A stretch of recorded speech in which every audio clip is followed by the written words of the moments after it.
they need to win the series. All or nothing for both Occupy as well as Blacklist as we enter the Land of Dawn for game number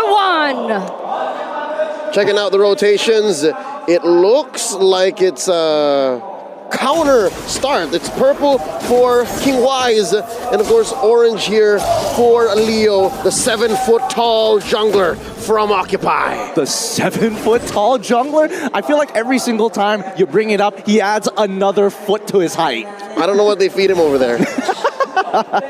As we see the early game actually start to pan out, right? We're seeing occupying thrones, and especially for Maro, nothing too out of the ordinary, but especially on that top side where Glue is going to be strong into this Arlott matchup. For now, you know, until we start seeing the scaling happen, the information has been scouted out. They know Fredrin is moving towards the bottom side of the map. Now that's what makes it so curious for me, right? The way that both of these teams are playing, because honestly, if I were Blacklist, I'd probably put most of my bets onto the EXP lane just so Venus can get that level 4 quicker. However, perhaps maybe because, oh, wait a minute. Here we go. Going on. Down bottom. That's some action started out by Blacks International. Oh, first blood drawn by Leo on King Wise.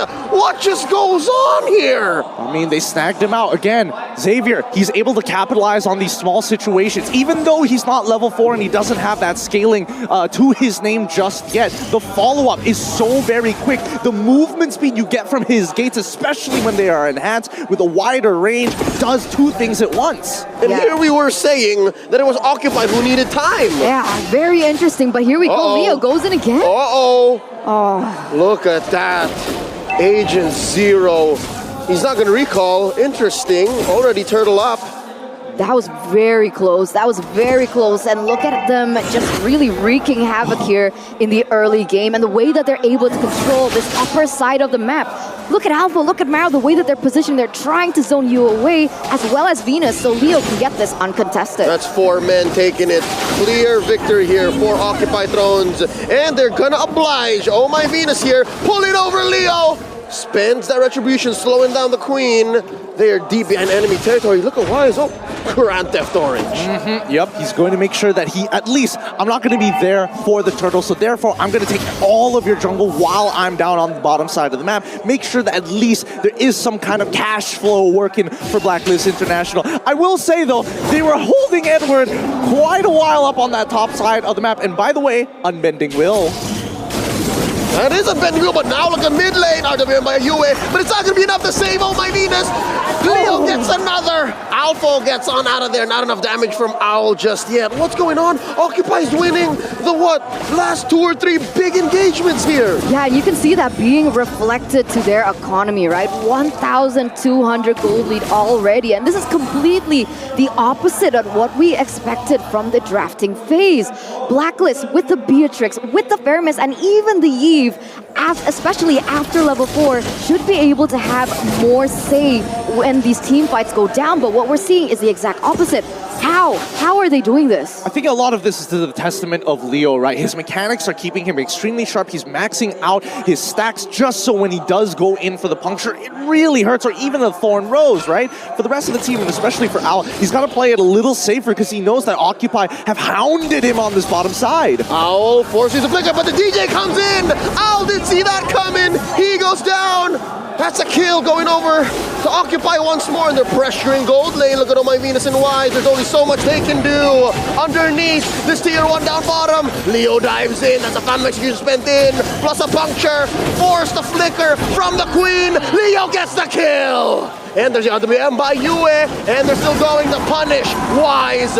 Vengeance going down, and here we go. Split from the Glue. There's the final slash flickering on out. Occupy traded. Oh, what a rotation here. They're calling in Alpha. They're calling in all the guns to make sure that whenever they make a movement, they can capitalize on it 120%. They're not leaving it to chance, and I feel like Blacklist, they're trying to be as hyper efficient as they can, but a couple of missed mechanics, a couple of unfortunate positions, even with the RWM at times, you can see that maybe for the newcomers, the new bloods even, a little bit of nerves, but keep in mind, Edward is going to be looking to the rest of them. They're going to be trusting in the Queen's call overall to make sure that the team stays tight as possible. So it only gets better here on out for Blacklist International.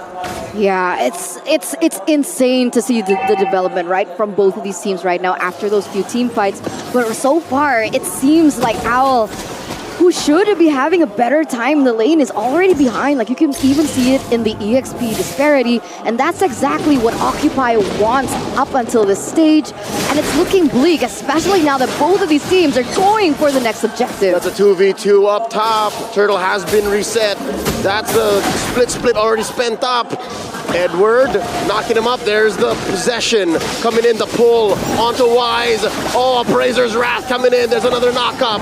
Turtle still standing, a third of its life in. And they are going to let go. Down bottom, though. They pop the Queen once more.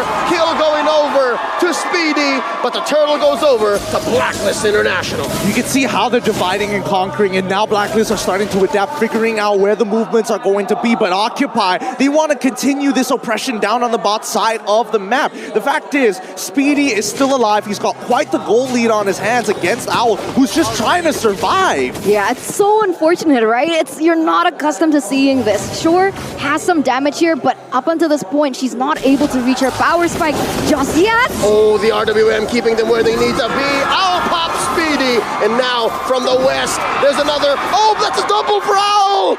Oh, Smile was misplaced, and there's the Appraiser's Wrath and the knock-up.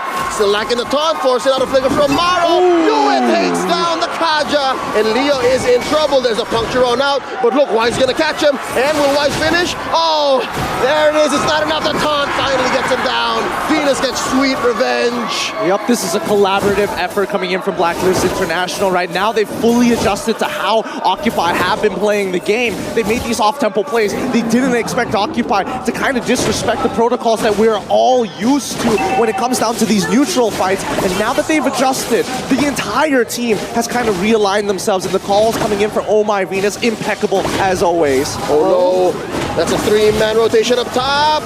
Down goes Agent Zero. Speedy gets a kill and a turret. See, I love this, right? I love this back and forth. I love that Occupy are still able to trade back punches against Blacklist, who up until this point have actually taken back that economy lead. They have a turret in the top side, and now with 10 seconds remaining on the next neutral objective, both teams are going to go for it. But something to note is Wise and Leo are at the same level. Lancelot, Fredrin, who has a better chance getting that turtle? Whoa, whoa, whoa, whoa. I mean, I would say that it's pretty 50-50 as of right now. Wise now has quite a clear advantage being the level up, but notice the positions from Occupy. Oh, Wise comes in with a taunt and the knock on the final slash. Agent Zero pops one. Smile goes down. Now Maro out of position. Look at how deep Blacklist is. Oh no, but wait, they cornered off Maro. They're going in. Edward, can he get it? And that's gonna be it. Not gonna be enough to stay in, and now the Lord is up while Occupy are 2 men down. This is not a good position, especially for Leo. He's going to try 1v4, but it's looking real grim here. Oh no, they're going to pop him. Speedy makes the most of it down bottom. That's going to be the Lord over to Blacks International, but they will have to concede this bottom lane tier to 1 turret. And even then, it's not much of a loss, right? 2,000 gold lead already, and it's not just about the numbers, right? It's about the map control that they already have built for themselves. And one of the main things that Blacklist needs is that map control to utilize these pushes to be able to get into that back line and just prevent that damage from Smile from getting onto the members of Blacklist. Yep, and now with the Lord pushing down on all sides, Lord Empowered Minions pushing it down from all sides, everywhere. Blacklist International, notice that the movement's coming up from specifically Owl. He feels like he's going to get targeted again. And even for Edward, he doesn't mind too much, but at least with Wise, fishing for that information, knowing that at the very least, he can withstand the damage, and it doesn't really matter. He's got an early immortality, makes it even more of a reason why opening the map for him is going to be the best solution. Interesting. An early immortality for the Fredrin at 9 minutes. Well, I wonder how many items he's built up. Now Blacklist threatening this mid lane tier 1. Look at the back line. The sandwich play from the duo Edward and Wise. Now forcing a flicker away from Alpho as he goes for the split. And down bottom, it's Smile. Up top, it's Leo. Occupy seem to be scrambled. Yeah, it doesn't look like they wanted to commit onto that, but they also wanted to look for something else on the map, but even that they weren't able to achieve it just yet.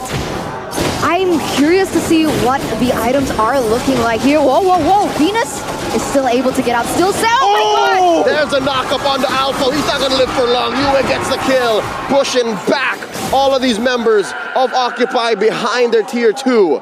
Man, that's a little unfortunate there. And this is why, especially when you have the Arlet and when you're side lanes, once you unlock him out of it, the mid tier 1s and tier 2s, as much as I would like to emphasize the tier 1 mid being one of the most important objectives on the map to give you access into the jungle, with Arlet's displacement, you can make dives from many different angles and you can make it work. Just remember, it goes from left to right. Oh man, looking at the in-game equipment, right? Very aggressive from the mid laners. Right? I want to emphasize on this because most of the damage should rely on Xavier here in the mid-game before the carry reaches that item power spike, right?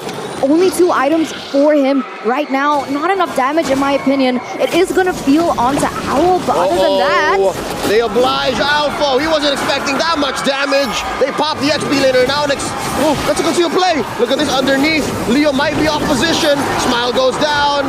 But wait, can Owl survive? There's a final slash from Edward. And now Wise surviving. He does have the immortality. Watch out. Dashing on through. Oh, this is a messy engagement. Wise is separated from the rest of Blacklist. Here comes my Venus and Owl as well. They might pop Owl's immortality. The answer is no, he lives. Oh. Leo, though, at 1/10 of his health, they push tier 1. They finally crack open that tier 1. Wise, he doesn't mind. He may be a little low, but the rest of his team should have more than enough damage. And with the passive, he's going to regenerate with not Sky Guardian's helmet, the Guardian's helmet, back to where he needs to be. But more importantly, do they really need this Lord? Personally, I don't feel like they want it. They want Occupy to walk out of their base. They want Occupy to get wiped out so they can finally finish this off. But notice that even Occupy don't want the Lord. They recognize that they could potentially lose a fight. Play to your strengths. You have a Kaja. Look for those angles. Yeah, they want to be masters at baiting right now, right? They needed to be able to bait Occupy to be able to get more on the board. And like you mentioned, they realize that Speedy just centralizes his focus on these objectives. Edward, the only one in the base to defend. Oh, those are 3 big siege minions. Edward has to do some work. At least Blacklist have gotten something off map. All this while, Occupy was playing footsies across. Now, Maro, look at this. Does he know that there's this bush? Oh, rings of order and lightning bombs through. No engage here. Oh man, I mean, he almost got snagged up mid-animation of the lightning bombs with the final slash coming in from Edward, just a pixel off from clipping him. But in the meantime, this is going according to Blacklist's plan, right? They wanted to play for that early game. Unfortunately, didn't go as well as they wanted to, but they can still recover from this. Occupy, on the other hand, if they can defend this upcoming Lord, make it to the 42k mark, at least we know that they have a chance in the later minutes. I'm guessing probably around the 16th minute is when you're going to see Occupy really hit that peak. Yeah, to put it into basic words, they just need to buy time, right? They need to buy time for Speedy to get online, for Smile as well, because at the end, Xavier, despite everything, he does still deal that damage from a really long range. And look at that kiting.